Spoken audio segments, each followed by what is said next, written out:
Become the woman who is chosen, not chasing. Many women sense a quiet ache when devotion feels uneven despite their grace. Reflect gently. Where have you minimized your voice to maintain harmony? Today offers a pathway into relational clarity rooted in self-honoring choices. By the closing moment, you'll gain one steadying practice that uplifts your presence, and a meaningful bonus waiting as the last reflection settles around you this evening softly. Insight 1. Strengthen the quiet signals that reveal your standards. Think about the last time you adjusted yourself too quickly, said yes before you felt ready, brushed off a comment that stung, or made space for someone who hadn't truly earned it. These moments, though small, send quiet messages. They reveal what you believe you're worth. Your standards are never just in what you say. They live in what you allow, how you correct, and when you choose not to continue. Sometimes, without meaning to, you might communicate a kind of flexibility that seems generous, but costs you your clarity. Especially in the early stages of connection, this softness can be mistaken for lack of boundaries. And that opens the door to dynamics that ask you to shrink, rather than be seen.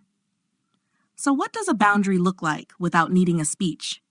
It looks like responding in your own time instead of on cue. It looks like staying warm but stepping back when something feels off.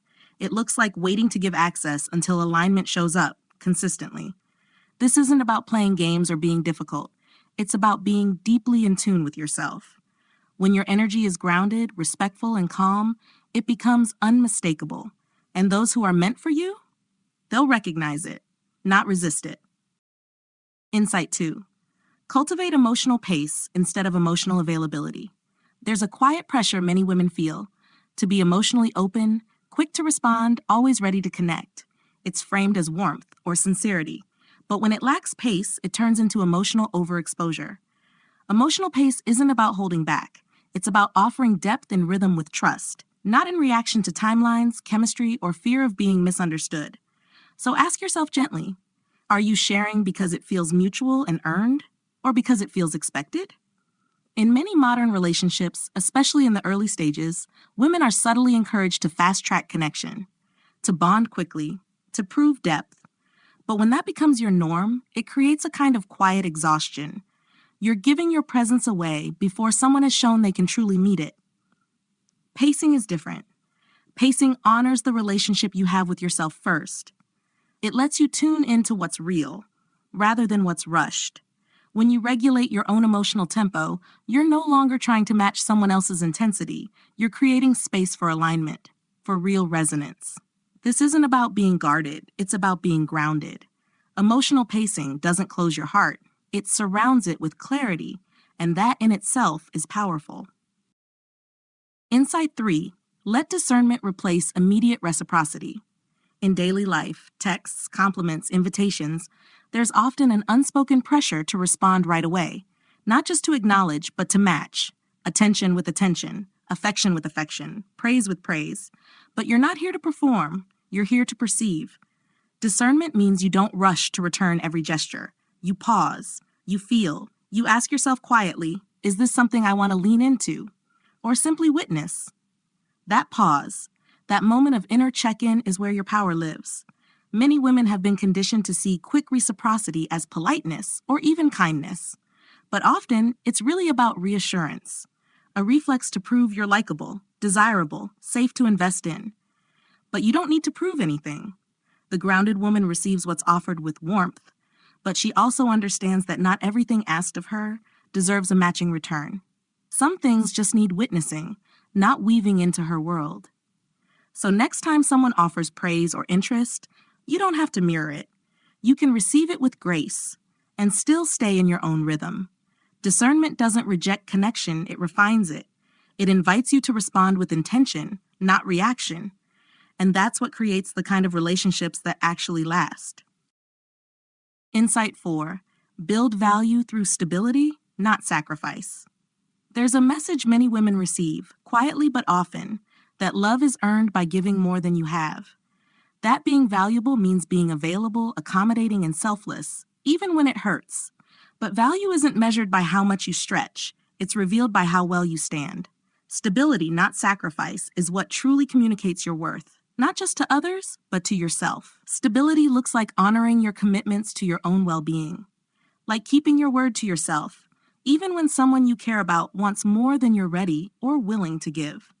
It shows up in emotional steadiness, in calm boundaries, in choosing rest when you're used to overextending.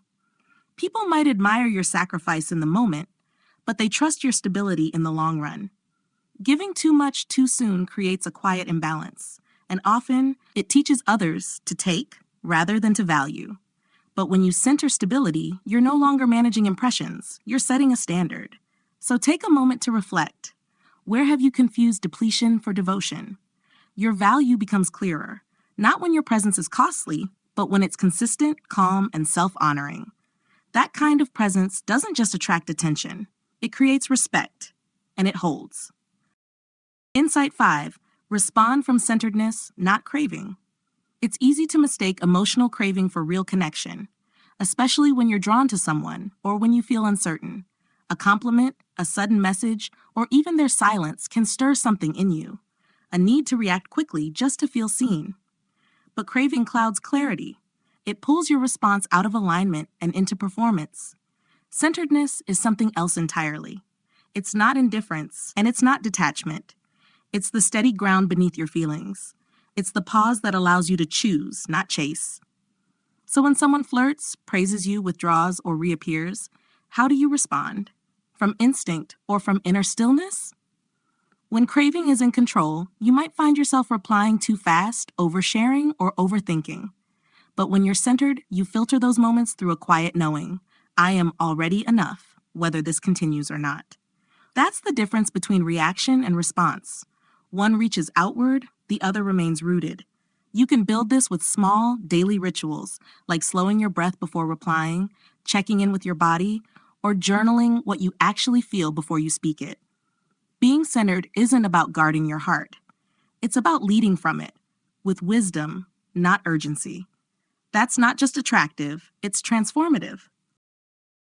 Insight 6. Use selective vulnerability as a filter, not an invitation. Vulnerability, when shared with care, has the power to deepen connection.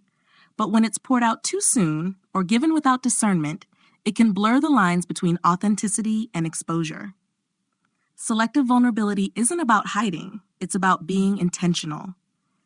When you share something personal, pause and ask yourself, am I offering this from groundedness or hoping it will bring us closer? Because one invites clarity. The other often invites confusion. True intimacy grows where there's mutual capacity, not from one person unveiling their heart while the other stands unready to receive it.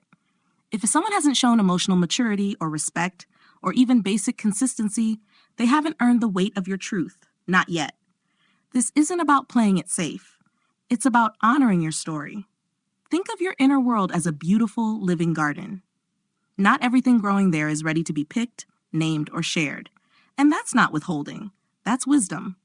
A woman who practices selective vulnerability sends a quiet message. My heart is open, but not unattended. So wait for alignment, watch for respect, and until those are clear, let your softness remain protected, not hidden, just held. Insight 7. Honor delayed access instead of instant connection. Everything around you encourages speed, fast replies, fast bonding, fast answers to questions that deserve time. But meaningful connection doesn't happen at that pace. It needs room to breathe. Delayed access isn't about withholding. It's about honoring the natural rhythm of discovery. When you slow things down emotionally, physically, or energetically, you're giving yourself and the other person a chance to see beyond surface impressions. You're allowing them to meet you, not just the idea of you. Instant connection can feel magnetic, even romantic, but more often it reflects patterns or familiarity, not genuine compatibility. When you allow connection to unfold slowly, you give space for truth to rise. You observe instead of assume. You notice how someone handles time, silence, and steady presence. Many women have felt the urge to open too quickly, to secure interest before it slips away. But anything real doesn't need to be rushed, and anything rushed is rarely real. Your time, your attention, your inner world, these are not fast food offerings. They are sacred, and those worthy of access will respect your pace. Let your presence arrive in layers, not all at once, not to impress, but to align. Bonus insight: protect your peace as your greatest asset.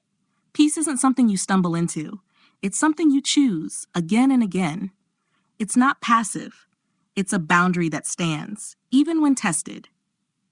The women who are chosen, not chasing, understand this. Your peace is what sustains your glow. It's what makes you magnetic without effort. Protecting it might look like quietly stepping away from conversations that leave you spinning. It might sound like saying less or saying no. It's not about proving anything. It's about preserving clarity. You don't need to shout it, but you do need to mean it. Your peace is your presence. Let it speak for you before you say a word. If you've made it to the end, type "rooted, not rushed" in the comments. That's how I know you're part of this growing circle. Like this video to help others find it. Subscribe for more grounded insights daily. Share this with one woman who needs this today. See you tomorrow.